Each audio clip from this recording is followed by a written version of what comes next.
September of 1997, the Vancouver Courier newspaper ran a front-page article on Kevin Annett that went into detail about Kevin's uncovering of land theft and other crimes by the church on Vancouver Island. United Church official Phil Spencer, who had helped arrange Kevin's dismissal from the church, tried to force a retraction by the newspaper and have the article's author, Clodagh O'Connell, fired. When this failed, Spencer went so far as to verbally harass Ms. O'Connell at her home. I felt I had to call what I thought was the church back to its real soul, which had been lost. And you felt you could? Not by myself, but I felt I had to do that. I had to try. Did it work? Sure it worked. Why do you think all the shit has happened? It's because it worked. After, losing my wife and kids and trying to re-educate, trying to get a PhD and then having that blocked, being unable to support myself, having to save my dimes and nickels every week to have enough money to go on the bus to see my kids for 2 hours, having to eat off plates in the university, other people's food so I wouldn't have to buy dinner so I'd have enough bus fare to see my kids. That made me feel like I was on the bottom and that there was no one around to help me. Not even family. They just stood right back and said, well, this man should pull himself up by his own bootstraps. They didn't realize that there are all these forces in the world that were trying to keep me down that way, that the United Church did not want that PhD produced, that the RCMP did not want that tribunal done, and they but the tried more to they stop tried, it. what did that do to you? The more they tried. I got angry at them. I said, why? What the hell right do they have to do that to me? What the hell have I done wrong? Nothing. I said, Did you lose your faith in no, the here's the wrong I did. The wrong I did was I expected the church to live by its principles. That was my wrong. What were its principles? It claimed to be following in the footsteps of Jesus Christ. To seek truth. They have this great statement in the United Church to walk humbly and seek justice, in the world. Well, I just expected them to do that. That's what it said on paper. I just asked them to live by their principles when it had to do with land they had stolen from the native people and children that they had hurt and murdered in their residential school. I simply said, do what's right. And I was told time and again that it was wrong for me to have done that. You knew that it happened before. You were well read. Yeah. You realized that the last 200 years, 2,000 years that happened. Yeah, but I was complicit in it. I was part of the culture that did it, and I was blind to it. Raised in that condition of affluence, I had an idea. I remember thinking when I was in my 20s, oh yeah, native people, yeah, they've been put down. I had kind of a vague idea that they were on the outs and they had been attacked and murdered en masse and all that, but it didn't enter my life at all. I mean, it didn't really. The only contact I'd ever had with native people was when I was 15. We went up to a village in northern BC on an exchange, and we lived for 10 days among Aboriginal kids up there, and then they came down into our community and hung out with us. But what I saw just blew my mind in that little community of Hazelton in northern BC. Just unbelievable. I didn't think people lived like that in Canada. Lived worse than you did. Well, I mean, yeah, even the poorest white person, they didn't come anywhere near the experience of what was going on in that village. Kids running around, I mean, not just literally without clothes and dying from malnutrition, but I mean, there'd be like, there was a little 6-year-old girl whose dad had gone after with an axe.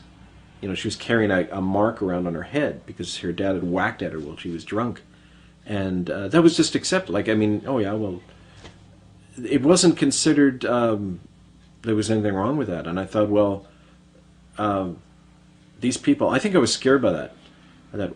And so when I got older, I thought, well, native people are kind of an oddity. I don't really want to understand them too much. I mean, that was all going on in me. But then I realized I had to. The more I began to work with them, I had to understand. And what did you come to understand? Well, it didn't come right away. It came over time. What came?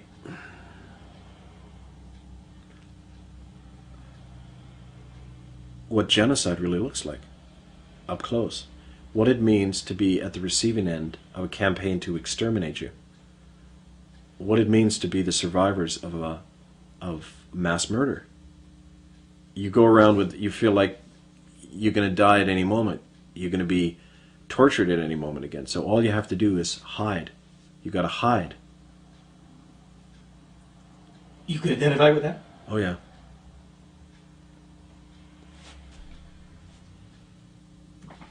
I still have nightmares about snakes and all the kind of things that happened to me in school, and very difficult, you know. Sometimes I tried ending my life many times because I just couldn't stand the pain that I was going through.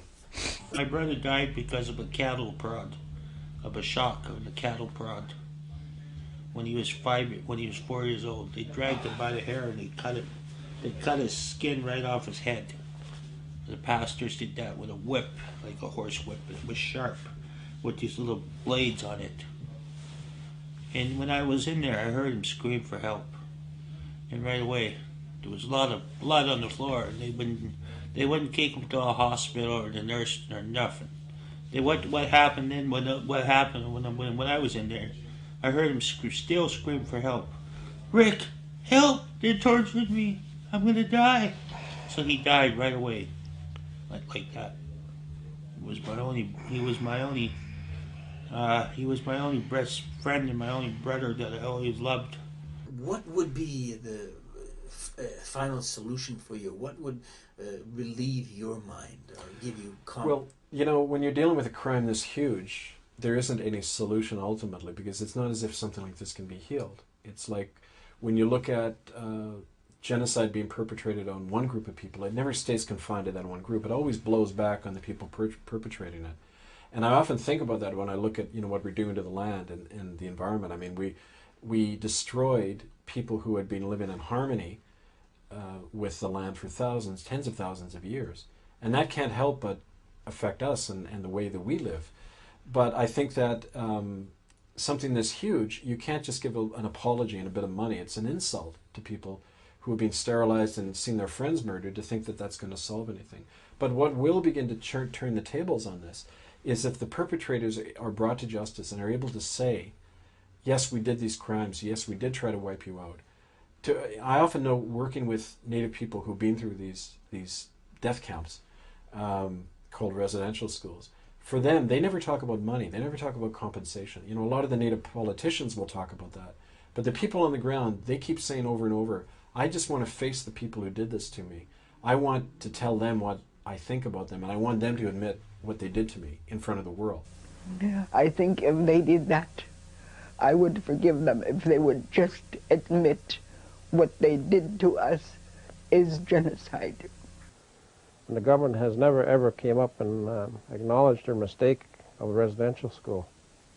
And to me that's totally wrong. And the churches are hiding behind the laws of man-made laws and not admitting their wrongs regarding residential school. And I feel that's cowardly.